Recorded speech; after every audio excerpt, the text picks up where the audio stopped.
What's the most life-changing phone call you ever received? Mine came at 3:47 a.m. on a Tuesday in March. I know the exact time because I was staring at my phone, debating whether to answer the unknown number. Rule 1 of being a broke college student. Never answer calls you don't recognize. They're either debt collectors or your mother's friends trying to set you up with their wonderful sons. But something made me swipe to answer. Is this Quinby Thorne? The voice was formal, crisp, like someone reading from a script. Depends who's asking, I mumbled, still half asleep. This is Fletcher and Associates. We represent the estate of Cordelia Ashworth. Are you the daughter of Zara Thorne, formerly Zara Ashworth? My blood went cold. Mom had never mentioned anyone named Cordelia, ever, and she'd certainly never mentioned being an Ashworth. I think you have the wrong number, I said. Ms. Thorne, your grandmother passed away last month. According to her will, you've inherited her estate. We need to schedule a meeting immediately. Grandmother? Mom always said both her parents died when she was young. No siblings, no family, just us against the world, she'd say. That's impossible. My mom doesn't have any family. Ms. Thorne, the voice softened slightly. Your grandmother left very specific instructions. She knew your mother had told you she was dead. There's quite a lot to explain.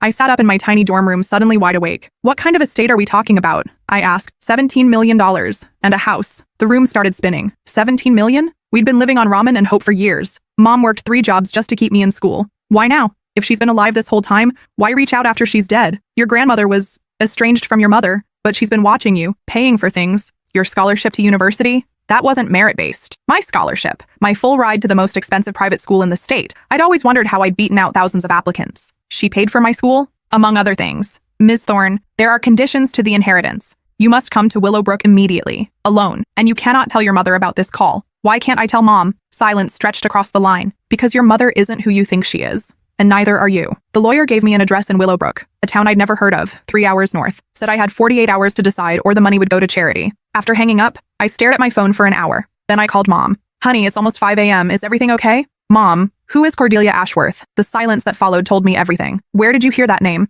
Her voice had changed completely. Gone was my warm, loving mother. This voice belonged to a stranger. Someone called about her estate. Said she was my grandmother. Pack your things. Now, we're leaving town. What? Mom, what's going on? Just do it, Quinby. We have maybe an hour before they realize, I know. Before who realizes? Before what? That's when I heard it. Cars pulling up outside my dorm. Multiple engines. Footsteps in the hallway. Someone knocked on my door. Quinby Thorne? We need to talk. I looked out my window. Black SUVs surrounded the building. Men in suits stood at every exit. Mom, I whispered into the phone. I think it's too late. The knocking became pounding. Quinby, listen to me very carefully. Mom's voice was urgent now. Whatever they tell you, whatever they show you, remember this. Everything you think you know about our family is a lie. Trust no one. And whatever you do, the door exploded inward. Don't let them take you to Willowbrook. 3 men in expensive suits stepped through the splintered doorframe. The one in front had silver hair and cold blue eyes that seemed to catalog everything about me in seconds. Ms. Thorne, he said calmly, as if breaking down doors was part of his daily routine. I'm Detective Garrison with the state police. We need you to come with us. Where's your warrant?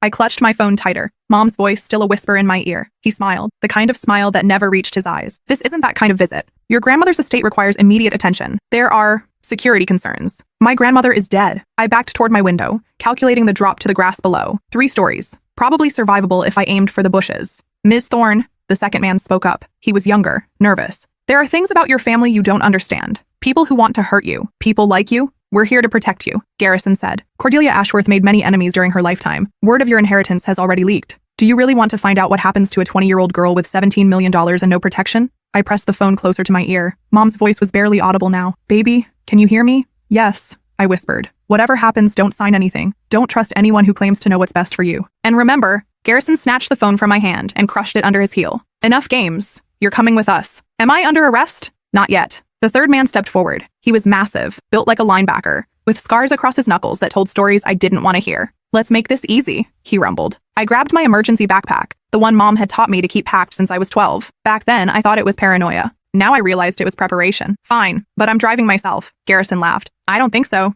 Your car might have mechanical problems on the way to Willowbrook. There it was. They were taking me exactly where Mom said not to go. I'm not going to Willowbrook. Yes, Garrison said, nodding to the linebacker. You are. The big man moved faster than someone his size should. He grabbed my arm, but I'd spent 4 years in self-defense classes after a particularly bad night when Mom came home with bruises she wouldn't explain. I drove my elbow into his solar plexus and stomped on his instep. He doubled over, gasping. I sprinted for the window. The younger man caught me just as I reached the sill. Please don't make this harder than it needs to be. Get off me! Quinby, stop! I'm trying to help you. Something in his voice made me pause. While Garrison and the linebacker felt like predators, this one seemed different. Scared, maybe. Who are you really? I asked. My name is Tobias Fletcher. I'm Cordelia's lawyer. The real one. The person who called me? Wasn't me. Someone's been intercepting communications meant for you. He glanced nervously at Garrison. Your grandmother left specific instructions. You were supposed to have choices. These men are not part of the plan. Garrison straightened, his facade slipping. Enough, Fletcher. She comes with us now. Under whose authority? Tobias stepped between us. Mine. Garrison pulled out a badge, but not a police badge. This one had a symbol I didn't recognize. Some kind of tree with twisted branches. Tobias went pale. The syndicate. Cordelia said you might come. What's the syndicate? I asked. The people your grandmother spent 30 years hiding from, Tobias whispered. The people your mother ran from when she was pregnant with you. The linebacker had recovered enough to block the door. Garrison pulled out his phone and made a quick call. Yes, we have her. Bring the car around and prep the facility. Facility? That didn't sound like a law office. Tobias, I said quietly. What did my grandmother really do? She discovered something she shouldn't have. About the town. About the families who run everything. She tried to expose them. Expose what? Garrison ended his call. Nothing that concerns you anymore. You're about to become very rich and very quiet about family business. And if I refuse? His smile returned. Girls with your background rarely live long enough to spend their inheritance anyway. Terrible accident rates among young women who ask too many questions. That's when I understood. This wasn't about money. This was about silencing whatever secrets my grandmother had tried to tell. Tobias, I said, backing toward my desk. How long have you known about me? Your grandmother hired me when you were born. She's been protecting you from a distance ever since. Protecting me from what? The truth about Willowbrook. About what really happened to the other families who tried to leave. I reached into my desk drawer and pulled out the one thing Mom had given me when I started college. A small silver locket that belonged to her mother. The mother she'd told me was dead. Inside was a photo I'd never really looked at.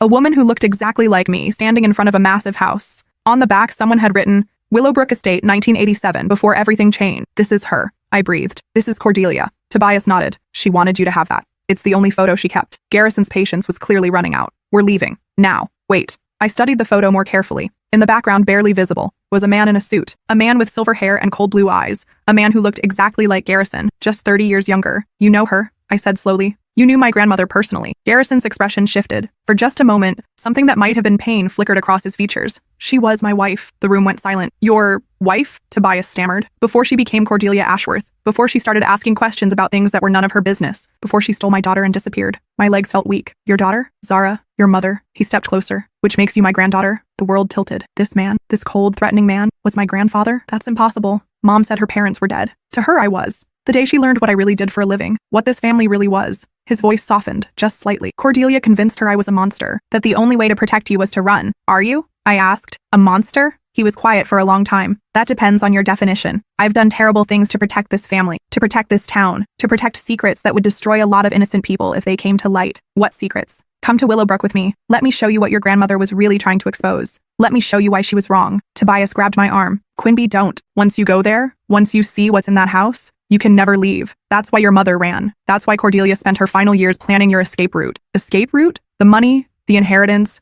It was meant to give you options. To let you disappear completely if you chose. She knew they'd come for you eventually. Garrison pulled out a set of keys. Your grandmother left you a choice, it's true. Come willingly and learn the truth about your family. Or spend the rest of your very short life running from it. And if I come with you, you take your place in the family business. You honor the commitments your grandmother made, and you live a very comfortable, very protected life. Doing what? What Ashworths have always done. Whatever it takes to keep Willowbrook safe. I looked at the photo again. Cordelia looked so young, so hopeful. What had changed between 1987 and now? Show me, I said finally. Tobias looked stricken. Quimby, no. Show me what's so important that my grandmother spent 20 years hiding from it. Show me what my mother was so afraid of that she'd rather live in poverty than come home. Garrison nodded to his men. Bring the car around, we're going home. As they escorted me from the building, I caught sight of my reflection in the lobby mirror. For the first time, I could see it. The resemblance to the woman in the photo. The same dark hair, the same stubborn chin, the same look of someone about to walk into a trap. 20 minutes later, we were on the highway heading north. Tobias rode in the passenger seat, constantly checking his phone. The linebacker, who'd introduced himself as Bruno, drove while Garrison sat beside me in the back. Tell me about my mother, I said as we passed the city limits. Zara was spirited, like you, like Cordelia.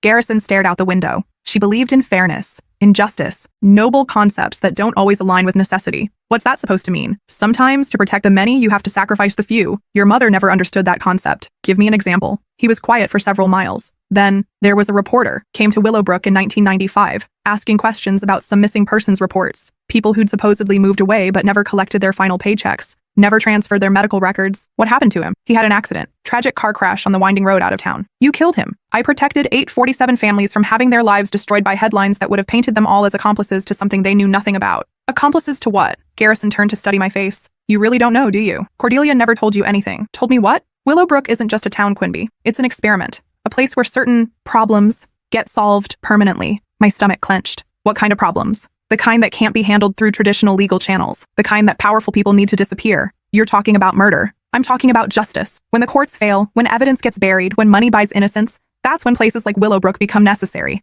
I felt sick. How many people? Over the years, hundreds, maybe thousands. Men who hurt children and walked free on technicalities. Women who poisoned their families for insurance money but had expensive lawyers. Monsters who slipped through every crack in the system. So you decided to become monsters yourselves. We decided to become a solution. Tobias finally spoke up from the front seat. That's why Cordelia left. She discovered that not everyone who disappeared was guilty of anything except asking the wrong questions. Garrison's jaw tightened. My wife was idealistic. She couldn't see the bigger picture. What was the bigger picture? I asked. That sometimes innocent people get caught in the crossfire, but their sacrifice protects thousands of others who would suffer if the guilty remained free. Who decides who's guilty? We do. The families, the council, people who've been protecting this country from its worst elements for over a century. And my grandmother disagreed with your methods. Your grandmother tried to expose us to the FBI. She nearly destroyed everything we'd built. Everything that kept real monsters from preying on innocent people. The landscape outside was changing. Rolling hills gave way to dense forest. Signs for Willowbrook appeared every few miles. What happened to her? I asked. How did she really die? Garrison's expression softened. Cancer. Real cancer. In a real hospital. With real doctors. Whatever you're thinking, I didn't hurt her.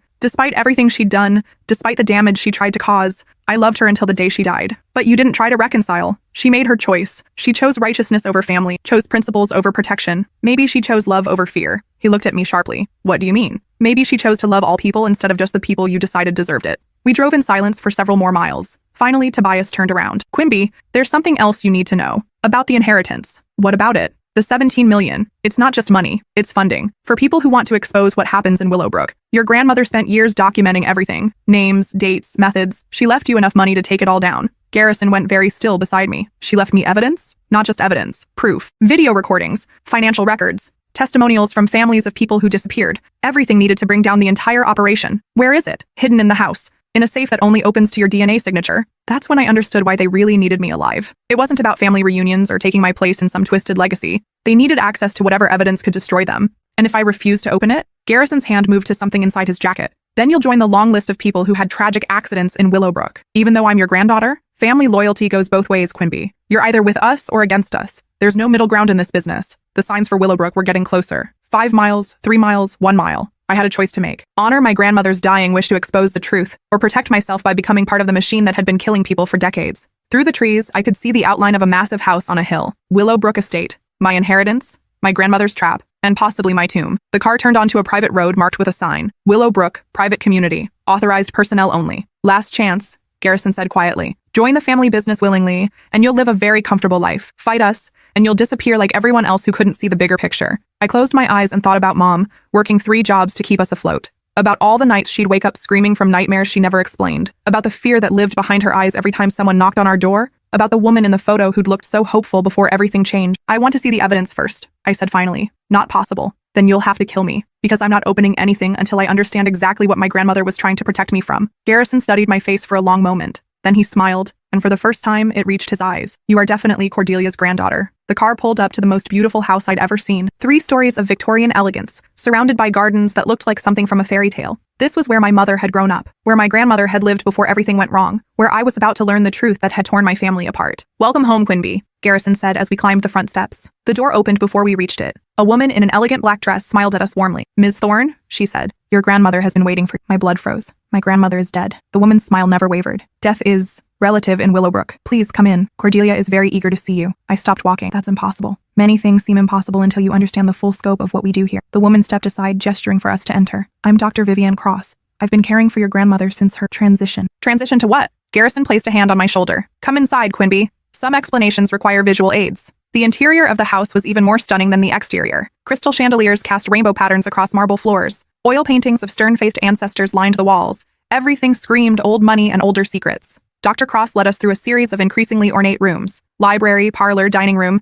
each more elaborate than the last. Finally, we stopped at an elevator hidden behind what looked like a bookshelf. The real estate is downstairs, she explained, pressing her palm to a scanner. The elevator descended for what felt like forever. When the doors finally opened, I stepped into what looked like a medical facility. Pristine white hallways, the smell of antiseptic, and the constant hum of machinery. Welcome to the Willowbrook Life Extension Project, Dr. Cross said proudly. Life extension? Death, as humans have traditionally understood it, is simply a failure of medical technology. Here we've moved beyond such limitations. She led us past rooms filled with equipment I couldn't identify. In one, I glimpsed what looked like a person suspended in some kind of fluid. In another, machines that seemed to be breathing for someone I couldn't see clearly. Your grandmother volunteered for our experimental protocols when her cancer became terminal, Dr. Cross continued. Rather than accept the inevitable, she chose to become part of something greater. We stopped outside a room with a large observation window. Inside, connected to dozens of tubes and wires, was a woman who looked exactly like the person in my locket photo. Younger than she should be, somehow preserved in time. Cordelia Ashworth, Dr. Cross announced. Technically deceased for 3 months, but functionally alive in every way that matters.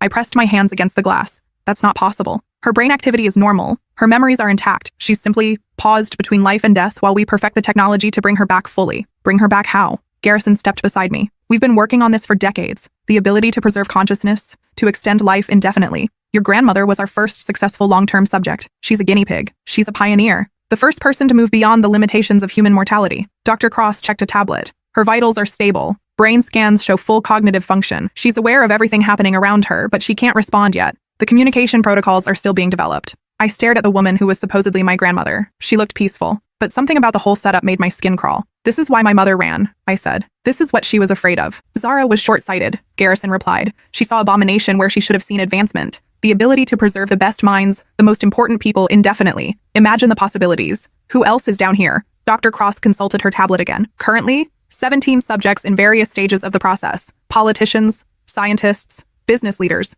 people whose knowledge and experience are too valuable to lose to something as mundane as death. And the people who disappear? The ones you say deserve justice? Different protocols entirely. This facility has multiple purposes. She led us past more rooms. In one, I saw what looked like an interrogation chamber. In another, something that resembled an operating theater, but with equipment that belonged in a horror movie. Justice takes many forms, Dr. Cross explained. Some subjects provide information before their completion. Others become part of medical experiments that benefit humanity as a whole. You torture people. We extract truth. We advance science. We ensure that those who harm others contribute something useful to society before they're eliminated. My stomach churned. How long has this been going on? The town was founded in 1887, Garrison said, but the modern facilities have been operational since 1962. Your great-great-grandfather was one of the original architects of the program. Program? Willowbrook serves multiple federal agencies. We handle problems that can't be solved through traditional means. We conduct research that can't be done in traditional facilities. We preserve assets that are too valuable to lose to natural causes. You're a government black site. We're a solution to problems that democracy can't solve. Sometimes justice requires methods that can't withstand public scrutiny. Dr. Cross stopped at another observation window.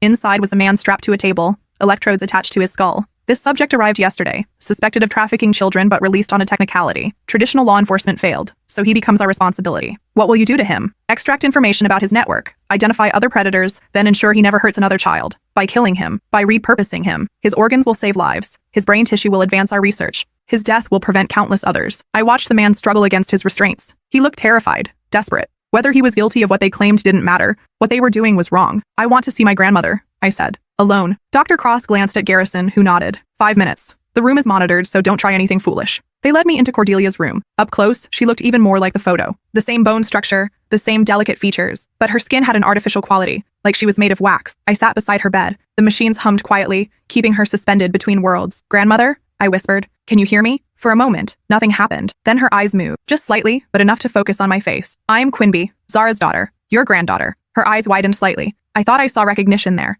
Mom said you were dead. She's been protecting me from all this. I gestured around the room, but now they want me to be part of it. They want me to open some safe that only I can access. Cordelia's eyes moved again, this time toward a small panel on the wall I hadn't noticed before. Is that it? The safe? The slightest nod. Or maybe I imagined it. What's inside? What were you trying to tell the world? I stood and approached the panel. It was definitely some kind of scanner, designed for DNA or biometric identification. They say you documented everything, that you left evidence to expose what happens here. When I looked back at Cordelia, her eyes were focused intently on mine. Then, very deliberately, she looked toward the door, then back at me. A warning. They're watching, I whispered. Another tiny nod. I sat back down, thinking furiously. If I opened the safe, what would I find? Evidence that could destroy this place and save countless lives? Or something that would get me killed before I could use it? What do you want me to do? I asked quietly. Cordelia's eyes moved to the ceiling, then to me, then to the wall panel. A pattern. Up, me, panel. Up, me, panel. Above? There's something above the panel. The pattern again. I looked more carefully at the wall above the scanner. At first, I saw nothing. Then I noticed a tiny scratch in the paint. Numbers. 2751. A code? Quinby. Dr. Cross's voice came through an intercom. Time's up. I squeezed Cordelia's hand gently. Her fingers were cold, but somehow they pressed back just barely. I understand, I whispered. When I rejoined the others, Garrison was studying my face carefully. Did she respond to you? No, she just looked at me. It was heartbreaking. The preservation process affects some neural pathways, Dr. Cross explained, but her core personality is intact. When we perfect the revival protocols, she'll be exactly as she was before the cancer. And if I open the safe, what happens to her? That depends on what's inside, Garrison said, and what you choose to do with it. We took the elevator back upstairs. The transition from the sterile medical facility to the elegant Victorian rooms was jarring, like stepping between two different worlds. I need some time to think, I said. Of course. This is your home now. Explore, get comfortable. But understand, once you've seen what you've seen, you can never leave. Too many secrets, too much sensitive information. And if I try? The same thing that happens to everyone who tries to leave Willowbrook with unauthorized knowledge. A tragic accident on the winding mountain roads. Tobias, who'd been silent since we arrived, finally spoke up. Quinby, may I show you to your room? Your grandmother prepared it specially for you. Garrison nodded approval, and Tobias led me up a grand staircase to the second floor. The hallway was lined with family portraits going back generations. All the faces looked similar. Strong jaws, intelligent eyes, stubborn chins. Your room, Tobias said, opening a door. Inside was a bedroom that looked like it belonged in a magazine. 4-poster bed, antique furniture, windows overlooking the gardens. On the desk was a stack of documents. What are those? Your inheritance paperwork, financial statements, property deeds, trust fund details, everything your grandmother left you. I flipped through the pages. The numbers were staggering. Not just 17 million, more like 40 million in various accounts and investments. She was very wealthy. The Ashworth family has been accumulating resources for over a century. Your grandmother added significantly to the portfolio through various business ventures. Legal business ventures? Tobias closed the door and lowered his voice. Quinby, I need to tell you something. Away from the monitoring systems. He pulled out a small device and activated it. The air seemed to shimmer slightly around us. Signal jammer. We have maybe 5 minutes before they notice. What is it? Your grandmother didn't just document what happens here. She designed a way to stop it. Permanently. How? The facility downstairs, the life support systems, the computer networks, the security protocols, everything runs through a central hub. She built a backdoor into the system, a way to shut it all down remotely. What would that do? Kill everyone being kept alive artificially, destroy all the research data, send evidence files to every major news outlet and federal agency simultaneously. Essentially, it would expose everything while ensuring no one could cover it up. I sat down hard on the bed. She built a kill switch. She built justice, but using it requires specific authorization codes that were genetically encoded to your DNA signature. The safe contains the activation device. But Quinby, if you use it, hundreds of people will die. Not just the subjects downstairs, everyone in Willowbrook who's complicit in the operation. How many people is that? The entire town. Maybe 3,000 people, including families, children, people who just happened to be born here. The weight of it hit me. My grandmother hadn't just left me evidence, she'd left me the power to commit genocide. Why me? Why not just activate it herself? Because she wanted someone with moral clarity to make the choice. Someone who hadn't been corrupted by years of justifying the unjustifiable. But I'm 20 years old. I don't have moral clarity. I don't know what's right. That's exactly why she chose you. Because you still question things. Because you haven't learned to rationalize atrocity. Tobias checked his device. We're running out of time. What should I do? That's not my choice to make. But consider this. How many innocent people have disappeared here over the decades? How many more will disappear if nothing changes? The signal jammer deactivated. A few moments later, someone knocked on the door. Come in, I called. Dr. Haha. Cross entered with a dinner tray. I thought you might be hungry. The adjustment period can be difficult. She set the tray on a small table by the window. Roast chicken, vegetables, bread that smelled freshly baked. My last meal before I decided the fate of thousands of people. Dr. Cross, I said as she turned to leave, how did you get involved in all this? She paused. My daughter was murdered when she was 8 years old. The man who killed her was released on a technicality. Contaminated evidence. He went on to kill 3 more children before he was finally caught. I'm sorry. By then, it was too late for justice through conventional means. But here, I was able to extract every detail about his methods, his victims, his network of associates, information that saved dozens of other children. His death meant something. Do you ever question what you're doing? Every day. But then I think about those children who are alive because of what we learned from their killer. The moral calculus isn't simple, Quinby, but it is necessary. After she left, I sat by the window eating mechanically while I watched the sunset over Willowbrook. In the distance, I could see the town proper. Neat houses, tree-lined streets, a church with a white steeple. It looked peaceful, normal, like the kind of place where nothing bad ever happened. But I knew the truth now. This entire community was built on a foundation of blood and secrets. Around midnight, I heard voices in the hallway. Garrison and Dr. Cross discussing something in urgent whispers. Accelerated timeline. Other agencies asking questions. Need the activation codes by tomorrow. So they knew about the kill switch. They needed me to open the safe, not just to suppress the evidence, but to gain control of my grandmother's ultimate weapon. I waited until the house was silent, then crept downstairs. The elevator to the underground facility required a palm scan, but I'd watched Dr. Cross use it. Maybe the system wasn't as secure as they thought. I pressed my palm to the scanner. To my surprise, it worked. The elevator descended into the sterile depths of the facility. The corridors were dimly lit, most of the rooms dark. I made my way back to Cordelia's room. The machines continued their quiet humming, keeping her suspended between life and death. I need to know what you really want me to do, I whispered to her. Her eyes opened, focusing on me immediately. She'd been waiting. I looked at the wall panel she'd indicated earlier. The number scratched above it, 22751. Is that the code to open this? A tiny nod. And inside is the device that can destroy all of this. Another nod. But it will kill thousands of people. Innocent people. Cordelia's eyes moved to a computer terminal in the corner of the room. On the screen was a patient roster, hundreds of names, dates, status updates. I scrolled through the list. Most entries were marked terminated or experimental failure, but some were still active. 17 people being kept alive like Cordelia, and dozens more marked intake pending, people who would be brought here to die. How many people will die if I do nothing? I asked. Cordelia's eyes moved to the screen, then back to me. I kept scrolling. The list went back decades. Thousands of names. Thousands of people who disappeared into this place and never left. And if I use the device? She looked toward the ceiling, toward the town above us. 3,000 people. But how many of them are innocent? How many are just living their lives, not knowing what happens down here? Cordelia's expression shifted. Her eyes narrowed slightly, then moved toward a filing cabinet in the corner. I opened the top drawer. Inside were employee records. Everyone who worked at the facility, going back to its founding. But more than that, family trees, recruitment records, psychological profiles. The truth was worse than I'd imagined. There were no innocent bystanders in Willowbrook. The entire town was a generational conspiracy. Children were raised from birth to accept the necessity of the facility. Families were selected for their ability to keep secrets. Anyone who showed signs of moral conflict was quietly relocated. They're all complicit, I breathed. Cordelia managed the slightest nod.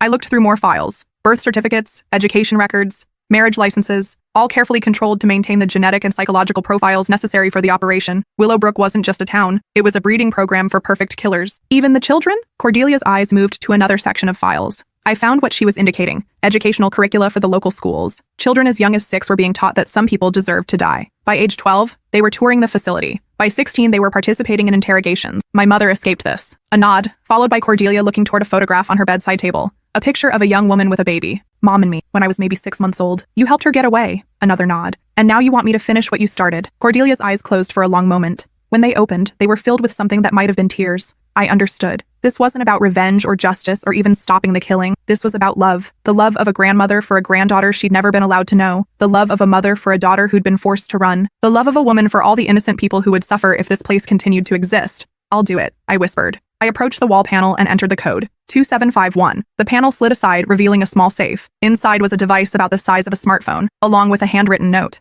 My dearest Quinby, I read aloud. If you're reading this, then you've seen the truth about our family and the terrible thing we've been part of. I know the choice I'm asking you to make is impossible, but sometimes impossible choices are the only ones worth making. The device requires both your DNA signature and your conscious choice to activate. It cannot be used against your will. Whatever you decide, know that I love you, and I'm proud of the woman your mother raised you to be. Grandmother. I picked up the device. It was warm to the touch, and a small screen lit up when I held it. DNA sample required appeared on the display. I pricked my finger on a small needle built into the device. The screen changed to DNA confirmed Quinby Thorne authorized. Below that, activation requires conscious consent. Do you wish to proceed? 2 options appeared. Yes and no. I looked at Cordelia one last time. Her eyes were closed, but I could see the peace on her face. She'd passed the burden to me, and now she could rest. I thought about my mother working 3 jobs and living in fear. About all the children who would grow up to become killers if this place continued. About the innocent people who would disappear into these rooms and never be seen again. About the choice between certain death for 3,000 guilty people and continued death for countless innocent ones. I pressed yes. The device hummed to life. Alarms began blaring throughout the facility. Emergency lights bathed everything in red. System shutdown initiated, the device announced. Evidence transmission beginning. Life support termination in 60 seconds. I heard footsteps running in the corridors, shouts of panic and confusion. Cordelia's eyes opened one last time. She looked at me and smiled, actually smiled. Then her eyes closed as the machines around her went silent. The facility shook as systems began shutting down. Water pipes burst. Electrical conduits sparked. The carefully maintained environment that had kept this place hidden for decades was destroying itself. I ran for the elevator, but it was already non-functional. Emergency stairs. There had to be emergency stairs. I found them just as the lights went out completely. In the darkness, I climbed toward the surface while the building collapsed behind me. I emerged into the Victorian house as the sun was rising. Through the windows, I could see smoke rising from various points around Willowbrook. The device had been thorough. Every government building, every facility connected to the operation, every computer system that contained evidence was simultaneously destroying itself and transmitting its contents to the outside world. Garrison found me in the parlor, sitting calmly in an antique chair. "What have you done?" he demanded. "What my grandmother couldn't," I replied. "What my mother was too afraid to do. What someone should have done decades ago." He raised a gun, pointing it at my chest. "This doesn't end it. There are other facilities, other operations. You've just made yourself a target for the rest of your very short life. Maybe. But now the world knows what you are. Now there will be investigations, arrests, trials. Now the families of all those missing people will have answers. You've killed thousands of innocent people. No, I've stopped thousands of innocent people from being killed by people who were never innocent to begin with." Sirens were approaching from multiple directions. Federal agents, probably. The evidence transmission had worked. Garrison kept the gun trained on me as we waited. "You could have had everything. Wealth, power, protection. Instead, you chose righteousness. Just like your grandmother. I chose love," I said. "Something you never understood." When the FBI broke down the front door, they found Garrison sitting across from me, the gun in his lap, staring out the window at the town he'd spent his life protecting. "It's over," he said quietly. "Yes," I agreed. "It is." 6 months later, I testified before a Senate committee about what I'd seen in Willowbrook. The trials are still ongoing. Hundreds of people have been arrested. Dozens of government officials have resigned. The $17 million turned out to be real, as did the rest of my inheritance. I've used most of it to establish a foundation for families of missing persons. Mom finally told me the whole truth about our family, about the nightmares that had haunted her for 20 years. We live in a small house now, far from Willowbrook. Sometimes I wake up wondering if I made the right choice. 3,000 people died because of what I did. But then I think about all the people who are alive because I did it. In my dreams, I see Cordelia as she was in that final moment, peaceful, proud, free. And I know that sometimes the hardest choices are the ones that let us sleep at night. The phone calls still come occasionally. Unknown numbers, threatening voices, promises of revenge, but they don't scare me anymore. I learned something important in Willowbrook. Some secrets are too terrible to keep, some legacies too poisonous to inherit, and some choices too important to leave to someone else. My grandmother gave me the power to end a nightmare that had lasted for generations, and I used it.